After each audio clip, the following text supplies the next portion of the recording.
attempt on President Reagan. In 1993, the Brady Bill, which James Brady advocated for, and which President Biden worked to pass as then chairman of the Senate Judiciary Committee, created the background check system that we have today. According to the Department of Justice, this system has denied over 4.4 million applications and prevented guns from getting into the hands of domestic abusers and people with felony records. Building on these efforts, President Biden continues to take historic action on gun safety, including strengthening background checks through the bipartisan Safer Communities Act, which is the most sweeping gun safety legislation in the last 3 decades. Specifically, the law enhances background checks for people under 21, and a proposed rule implementing the law would close the gun show and internet loophole. President Biden has also taken more meaningful executive action than any other president to make our schools, our churches, grocery stores, and our communities safer. We're also encouraged to see 20 states step up to pass laws to expand background checks to cover private sales, including most recently in Minnesota and also in Michigan. But we can't do it alone. Congress must fully fund the FBI and ATF, who administers the system, and act to establish universal background checks, pass a national red flag law, ban assault weapons, invest in proven solutions, and more. Now turning to the economy, today and yesterday we got more good news on the economy as inflation continues to fall and the economy continues to grow. Today, annual inflation fell to its lowest level in more than 2.5 years, and monthly inflation was 0. Again, 0. Gas prices are down by $1.77 from their peak after Putin's war. Prices for eggs, milks are down over the last year. The economy grew more than 5% last quarter, stronger than any quarter under Trump outside of the pandemic.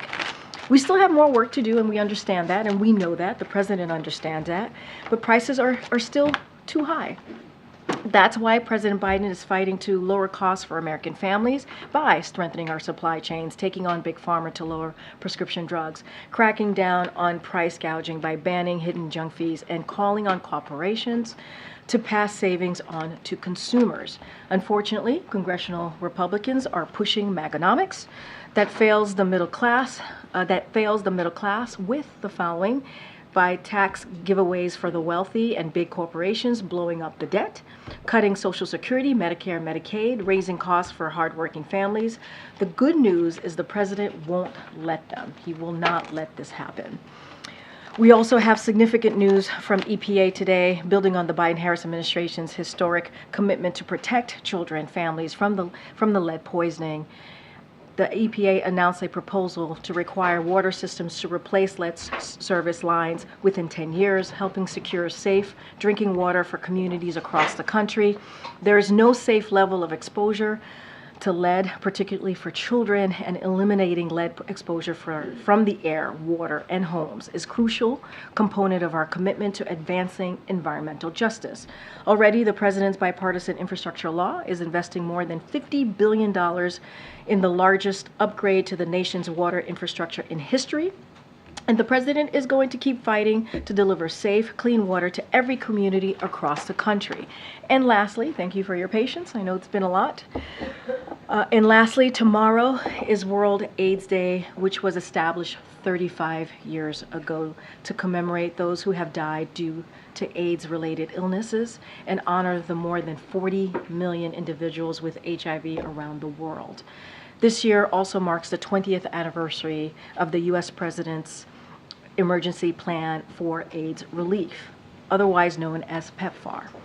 When the program was announced by President George W. Bush in 2003, an AIDS diagnosis was a death sentence, and only 50,000 of the more than 4 million people across sub-Saharan Africa in need of antiretroviral treatment for HIV were receiving it.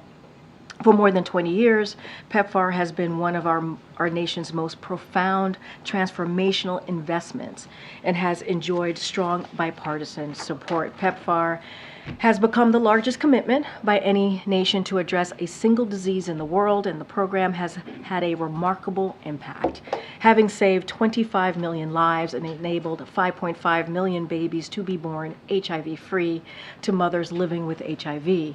That's why the Biden-Harris administration continues to urge Congress to reauthorize PEPFAR as part of our commitment to ending HIV/AIDS as a public health threat by 2030. Domestically, the updated National HIV/AIDS Strategy, which was released by President Biden on World AIDS Day back in 2021, continues to provide a roadmap for the nation to accelerate our efforts to end the HIV epidemic in the U.S. by 2030 and increase the number of people in care and on pre-ep. With this year's theme of, and I quote, "Remember and commit," end quote. We remember those we lost to AIDS-related illnesses, emphasize the urgency of our collective commitment to end the HIV epidemic, and recognize the courage and passion that has been essential to the progress we have made so far. Thank you all for your patience. I know that was a lot. We have my colleague from NSC, Admiral John Kirby, here to give an update on all that is happening in the Middle East. John? Were you dozing off? Was I that long and boring? No, it was I was like, fascinating. you seemed shocked. No, it was gripping. Thanks, everybody. Unfortunately, I'm going to submit you to a few different topics, too. I'll try to get through it as quickly as I can. Obviously, first thing I want to talk about is what's going on in the Middle East and this extension of a deal now for a 7th full day. The humanitarian pause now over the first 6 days has seen more than 100 hostages released and returned to their families, and a significant surge in humanitarian assistance into Gaza, several hundred trucks over the last week, which is important. Again, we all recognize more needs to be done, more needs to get in, but we shouldn't discount the incredible work that has been done on the ground to get more food, water, medicine, and even fuel to the people of Gaza over the last week. And so we're going to continue our efforts with Israel, with Qatar, obviously with Egypt, to support and extend this pause as much as we can and to help secure the release of all the hostages held by Hamas terrorists. And I know one of the first questions I'm going to get is, what are the chances of an extension? And I just can't tell you that right now, except to tell you that we're working at it literally by the hour to see if we can get this 7th day turned into an 8th and 9th and 10th and beyond. But all I can do is tell you where we are right now, and we're glad that we got a 7th day out of this. The IDF, the Israeli Defense Forces, have noted that at least at the time that I came out here, 2 hostages had made their way back. I don't know if there'll be more. We certainly hope there'll be more, but again, we're working on this by the hour. And then I think we've all seen the terrible news coming out of Jerusalem, a deadly shooting attack there where at least 3 people were killed. Hamas has claimed credit. We obviously condemn this terrorist attack, this heinous violence. Just another example of the kind of threat that the Israeli people and the Israeli nation are under by Hamas. So we certainly extend our condolences and thoughts and prayers to all those affected and the family members that are now grieving, additional family members that are now grieving. I want to switch, if I could, to Russia and Ukraine. Last winter, Russia sought to destroy Ukraine's critical infrastructure, the energy infrastructure, and to deprive the Ukrainian people of access to heat and electricity at the coldest time of the year. Russia tried to break the will of the Ukrainian people, but of course it failed. As we head into yet another winter, we expect that Russia will return to this cruel tactic and again try to pursue a campaign to destroy Ukraine's critical energy infrastructure. In just the last couple of days, we've seen some airstrikes taken by the Russians that seem to be going after the kind of defensive systems that the Ukrainians have in place to protect their energy infrastructure. And again, over the weekend, they launched a major drone attack against Kyiv and elsewhere. We view this as a strike of a sign of what's to come. For many months, we've been working aggressively with our Ukrainian partners to prepare for this contingency. And as you will all recall, it was a major topic of discussion when President Zelensky visited the White House last September. And ahead of this winter, President Biden and National Security Advisor Sullivan directed the United States government to prioritize these efforts, just as we did last year. So we've been focused on driving forward 3 key lines of effort. First, we've been strengthening Ukraine's air defensive capabilities so that they can shoot down Russian missiles and their Iranian drones targeting critical infrastructure. That's why we provided Ukraine even recently, in recent packages now, with Patriot batteries, Hawk and Avenger air defense systems, counter unmanned air systems equipment, and other critical air defense assets. Second, we've been helping Ukraine harden their critical energy infrastructure. We provided them with extensive amounts of defensive protection equipment, including wire mesh, rebar, and HESCO barriers to protect critical infrastructure. And our experts at DoD and at the Department of Energy and the U.S. Agency for International Development have all been advising Ukrainian officials on how to use this equipment most effectively. And third, we've been providing Ukraine with backup equipment and supplies, including high-voltage auto transformers, industrial-size gas generators, and mobile off-grid equipment to add resiliency and prevent people from losing heat and electricity if Russia's strikes get through and are successful. We're pursuing these lines of effort in coordination with our allies and our partners. The President has been leading a coalition of more than 50 countries to provide Ukraine with the security assistance it needs, including additional, as I said, Patriot batteries, SAMP-T systems, and hundreds of air defense missiles. Last winter, we stood up the G7 Plus Energy Coordination Group, which we continue to lead and convene on a regular basis. Through this forum and others, our allies and partners have provided Ukraine with energy equipment and backup supplies, as I said, including power generation equipment, transmission infrastructure, and further passive protection. This is no easy task, none of this. We have more work to do in support of Ukraine, and we need Congress to take action to pass additional supplemental funding so that we can keep providing Ukraine with the air defense assets, the protection equipment, and the backup supplies that they need. President Putin is certainly intent on continuing this conflict and on taking it directly to the Ukrainian people, again at the coldest months of the year. We can and we must do more to assure Ukraine is in the best possible position to defend itself and its critical energy infrastructure throughout the winter. And I want just one more foot stomp on the supplemental funding is important. We didn't pull those figures out of thin air. We need that funding. We continue to urge Congress to pass that supplemental as soon as possible. Again, as I said before many times, the runway's getting shorter. And we think, about the end of the year before it gets really, really hard to continue to support Ukraine. And the end of the year is coming soon. Now, just real quickly on Angola. As you know, President Biden is hosting President Lourenço of Angola later this afternoon. I look forward to this meeting very, very much. The US-Angola relationship has flourished over the course of this year through frequent and productive senior-level engagements between our two countries, including in September when Secretary of Defense became the first ever sitting Secretary of Defense to visit Angola and to talk to them about mutual security opportunities, particularly in the maritime environment. President Biden looks forward to capping off a historic year in this bilateral relationship by discussing all of the things that we can do with President Lourenço to strengthen our cooperation and our relationship with Angola, not just in the security environment, but economically, diplomatically as well. They're a strategic partner and a voice on issues of peace and security. We're particularly grateful to Angola for its very principled stand on the conflict in Ukraine and the role that President Lourenço is playing to advance solutions to conflicts elsewhere on the continent.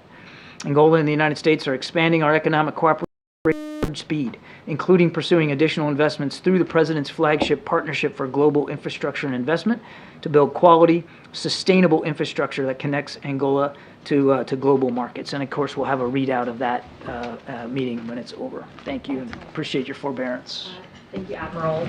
So the U.S. administration has been clear that they to be more targeted in its military operations in southern Gaza, but Israel has vowed to resume this fighting with starts again. So what has the president specifically told Netanyahu, and how much daylight is there between what the president wants and what Israel wants? So obviously we continue to believe that Israel has the right and responsibility to go after Hamas. They have spoken for their military campaign, and they have said very clearly that that when these pauses are over, they intend to go back at it. And as they make that decision, they'll continue to find support from the United States in terms of the tools and capabilities, the weapon systems that they need, as well as the advice and the perspectives that we can offer in terms of urban warfare. No nation should have to stand for what Israel had to experience on the 7th of October. So I won't speak for their operations, and I'm certainly not going to get into private conversations that the President has had with the Prime Minister, but he has been clear publicly and certainly in his discussions with the War Cabinet that they will continue to have United States support as they go after these terrorists. And again, just look at what happened today in Jerusalem.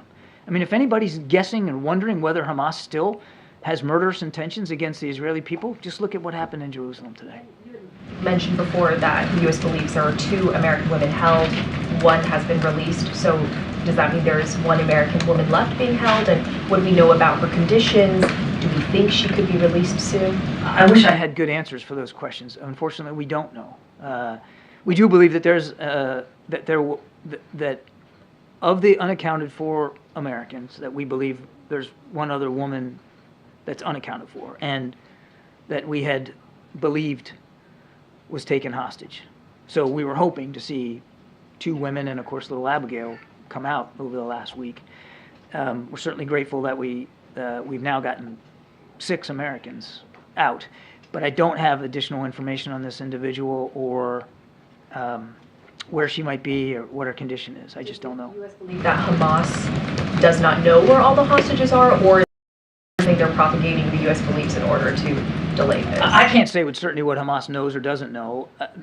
They launched these attacks on the 7th of October with 2 purposes. One to kill, the other to take hostage. And they did that to a fairly well. We do think that there are some other groups other than Hamas that might be holding hostages. But that's not to say that Hamas doesn't have visibility on that or doesn't have a way to find out about it.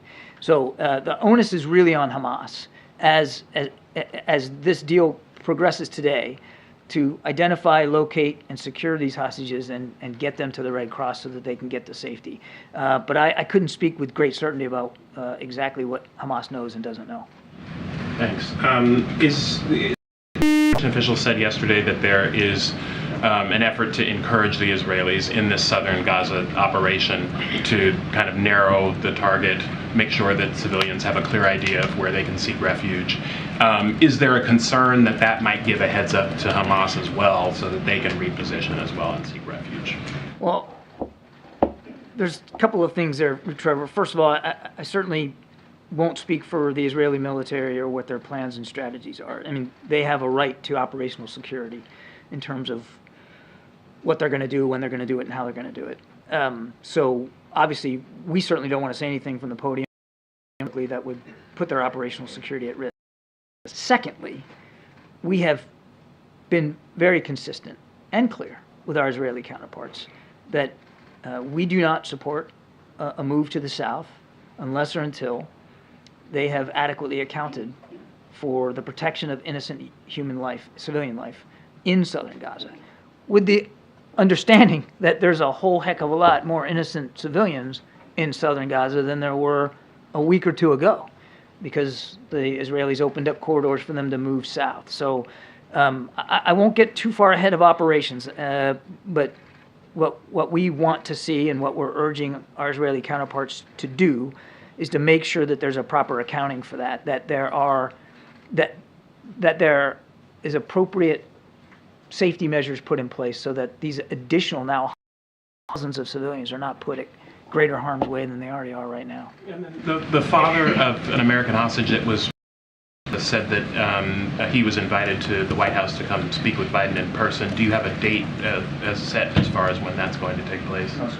Okay. And then finally, I was wondering if you have any reaction to the death of Henry Kissinger and any explanation of how he has shaped this administration's foreign policy. I know he's been consulted by Jake Sullivan and Tony Blinken and others. Yeah, well, obviously our condolences go to his entire family over this loss, to his wife Nancy and to everybody else in his family, of course. It's a huge loss. This was a man who, whether you agree with him or not, whether you hold the same views or not, he served in World War II, served his country bravely in uniform, and for decades afterward, which I think we can all be grateful for and appreciate, just the public service.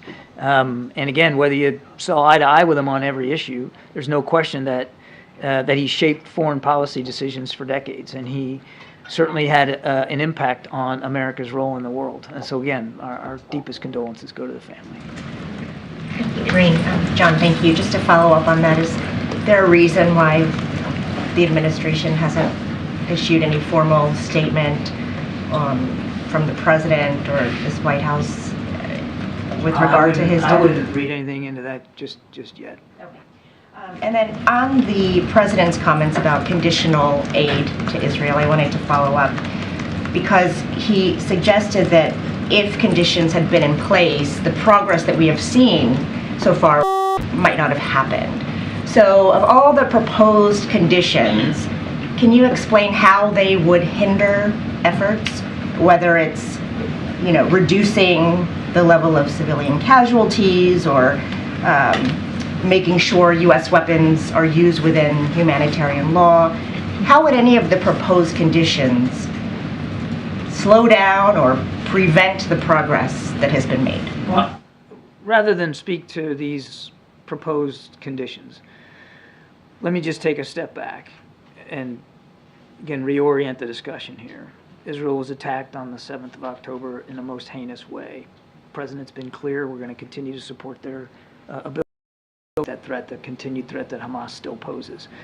At the same time, as we have done that since the early hours, we've been urging our Israeli counterparts to act with as much precision and care and deliberateness as they can in their targeting. Now, again, I'm not discounting the fact that many thousands of innocent people have been killed, many thousands more injured, and hundreds of thousands placed internally in the country, in Gaza, Gaza. We continue to, again, urge our Israeli counterparts to factor all that in as they plan and execute military operations. And as a result of, and this is what the president was talking about, as a result of our engagement with our Israeli counterparts, we have seen results. I mean, now a week-long pause. At the beginning of this, the idea of a pause was unthinkable to our Israeli counterparts. But now a week-long pause, 100 hostages out, hundreds of trucks of aid getting in. At the outset, the idea of humanitarian assistance getting in was not something that was warmly received as an idea.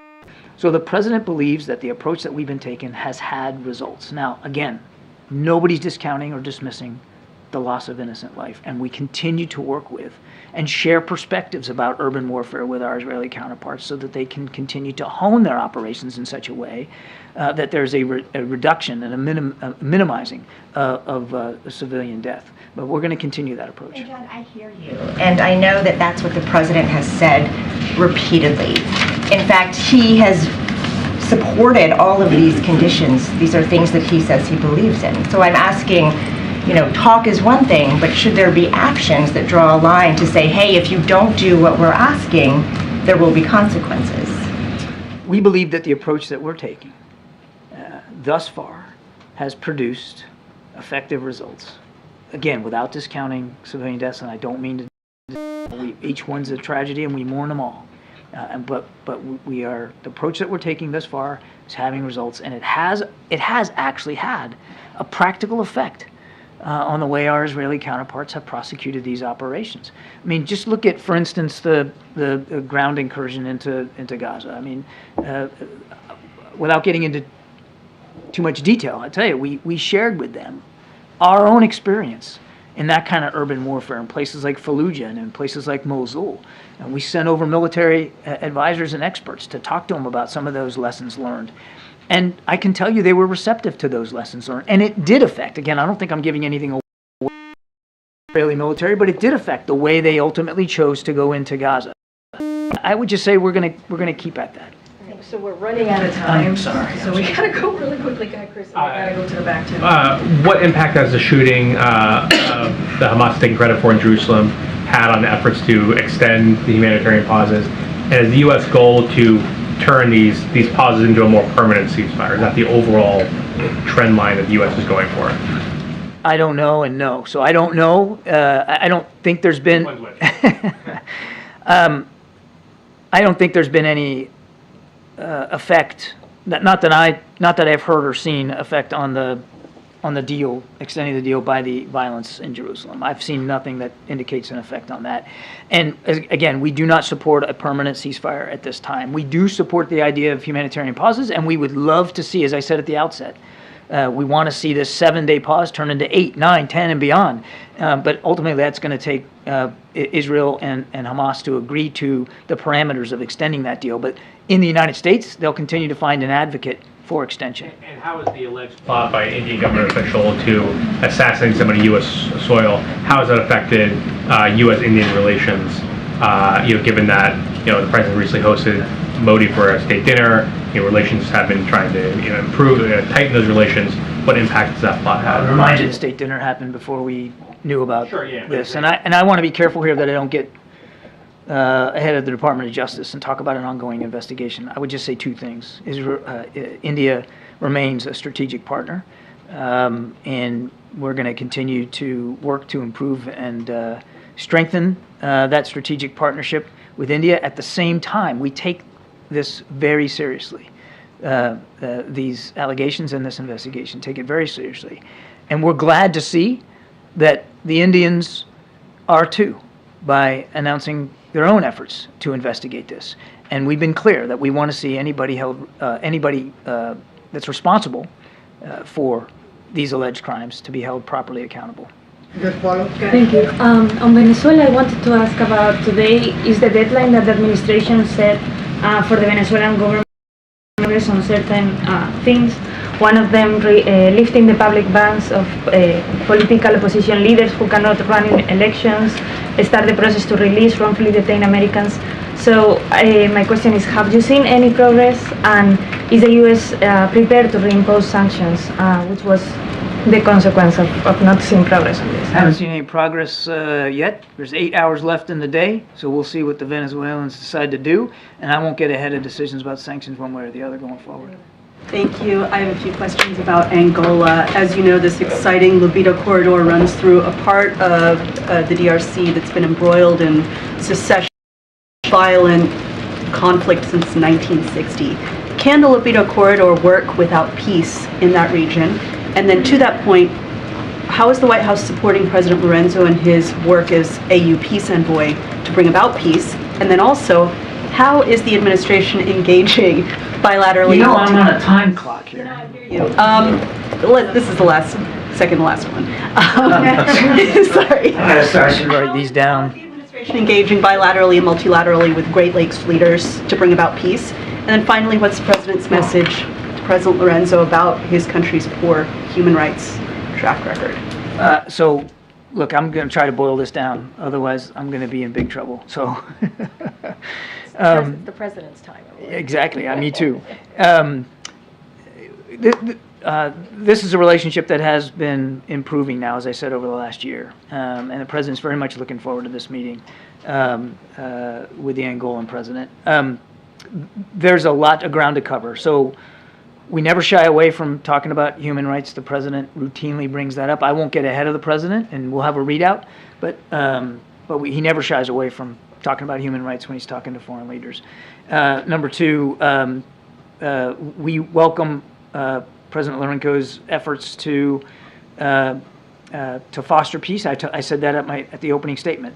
His efforts on the continent to improve peace and security and stability are welcome. And I'm absolutely certain that the two leaders will talk about that today and the prospects for that and where that's going in the DRC. And number three, on the Libido corridor, the president's very excited about this.